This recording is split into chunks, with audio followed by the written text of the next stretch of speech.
Hello, fabulous children. Today we are going to read Sylvester and the Magic Pebble by William Steig, one of my absolute favorite stories.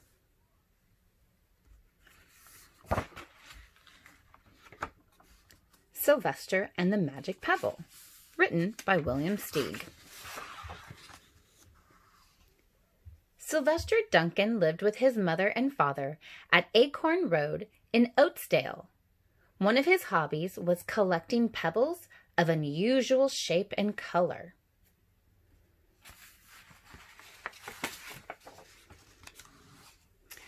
On a rainy Saturday during vacation, he found a quite extraordinary one. It was flaming red, shiny, and perfectly round like a marble. As he was studying this remarkable pebble, he began to shiver, probably from excitement, and the rain felt cold on his back. "I wish it would stop raining," he said. To his great surprise, the rain stopped. It didn't stop gradually as rains usually do. It ceased. The drops vanished on the way down. The clouds disappeared. Everything was dry, and the sun was shining as if the rain had never existed.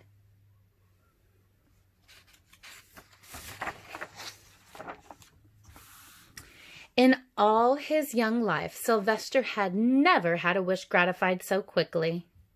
It struck him that magic must be at work, and he guessed that the magic must be in the remarkable-looking red pebble, where indeed it was. To make a test, he put the pebble on the ground and said, "I wish it would rain again." Nothing happened. But when he said the same thing, holding the pebble in his hoof, the sky turned black. There was lightning and a clap of thunder, and the rain came shooting down. "What a lucky day this is," thought Sylvester. "From now on, I can have anything I want. My father and mother can have anything they want. My relatives, my friends, and anybody at all can have everything anybody wants." He wished the sunshine back in the sky, and he wished a wart on his left hind fetlock would disappear, and it did. And he started home, eager to amaze his father and mother with his magic pebble. He could hardly wait to see their faces. Maybe they wouldn't even believe him at first.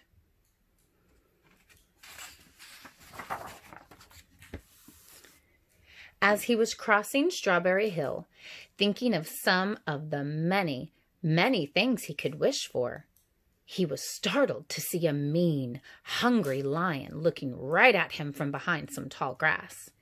He was frightened. If he hadn't been so frightened, he could have made the lion disappear, or he could have wished himself safe at home with his father and mother. He could have wished the lion would turn into a butterfly, or a daisy, or a gnat. He could have wished many things, but he panicked and couldn't think carefully. "I wish I were a rock," he said, and he became a rock. The lion came bounding over, sniffed the rock 100 times, walked around and around, and it went away confused, perplexed, puzzled, and bewildered. "I saw that little donkey as clear as day. Maybe I'm going crazy," he muttered.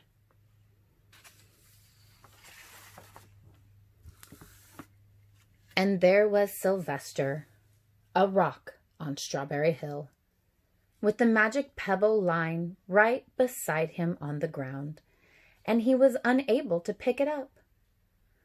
"Oh, how I wish I were myself again," he thought. But nothing happened. He had to be touching the pebble to make the magic work.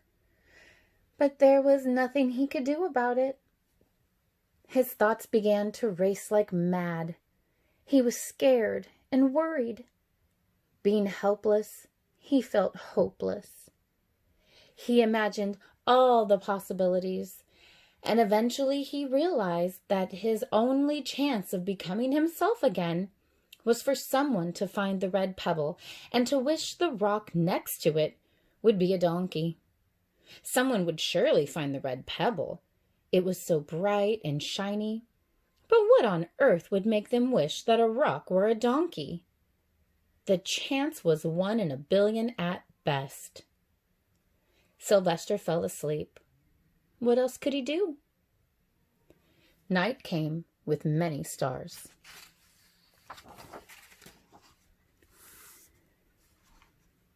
Meanwhile, back at home, Mr. and Mrs. Duncan paced the floor, frantic with worry.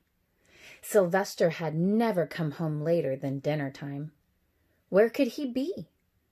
They stayed up all night wondering what had happened, expecting that Sylvester would surely turn up by morning. But he didn't, of course. Mrs. Duncan cried a lot, and Mr. Duncan did his best to soothe her. Both longed to have their dear son with them.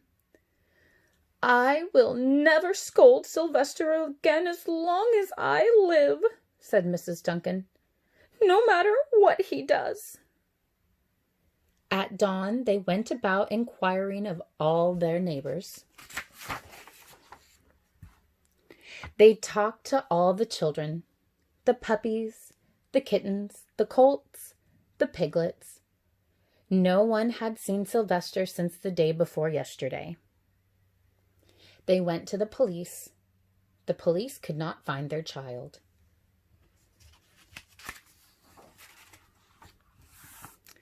All the dogs in Oatsdale went searching for him.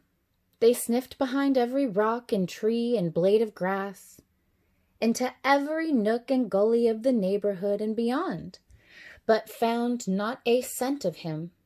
They sniffed the rock on Strawberry Hill, but it smelled like a rock. It didn't smell like Sylvester.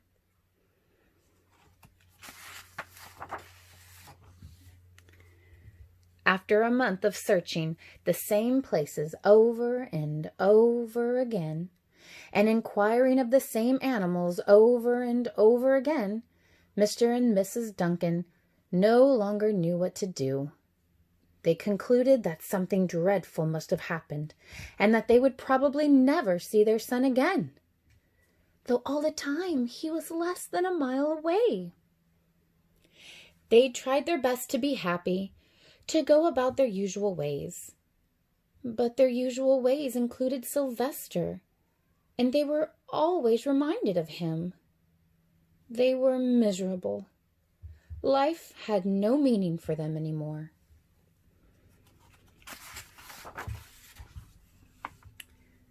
Night followed day, and day followed night, over and over again.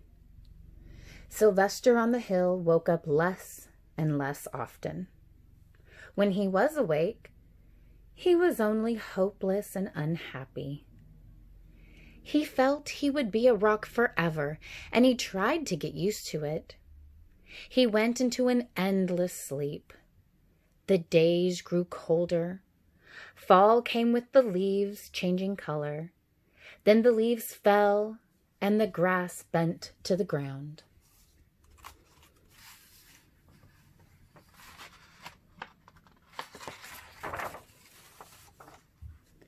Then it was winter. The winds blew this way and that. It snowed.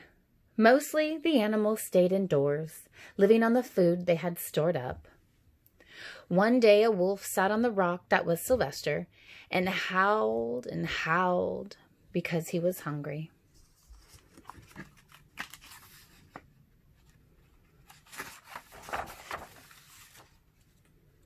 Then the snows melted. The earth warmed up in the spring sun, and things budded. Leaves were on the trees again. Flowers showed their young faces.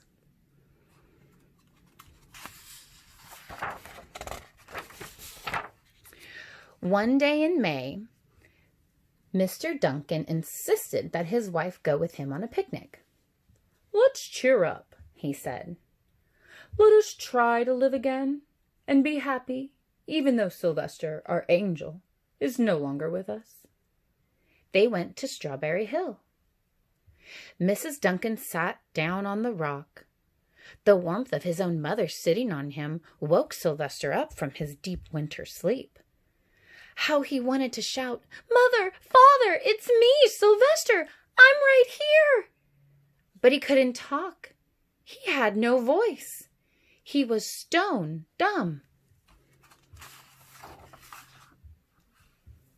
Mr. Duncan walked aimlessly about, while Mrs. Duncan set out the picnic food on the rock: alfalfa sandwiches, pickled oats, sassafras salad, Timothy compote. Suddenly Mr. Duncan saw the red pebble. "What a fantastic pebble!" he exclaimed. "Sylvester would have loved it for his collection." He put the pebble on the rock. They sat down to eat. Sylvester was now as wide awake as a donkey that was a rock could possibly be. Mrs. Duncan felt some mysterious excitement. "You know, Father," she said suddenly, "I have the strangest feeling that our dear Sylvester is still alive and not far away." I am, Sylvester wanted to shout, but he couldn't. If only he had realized that the pebble resting on his back was the Magic Pebble.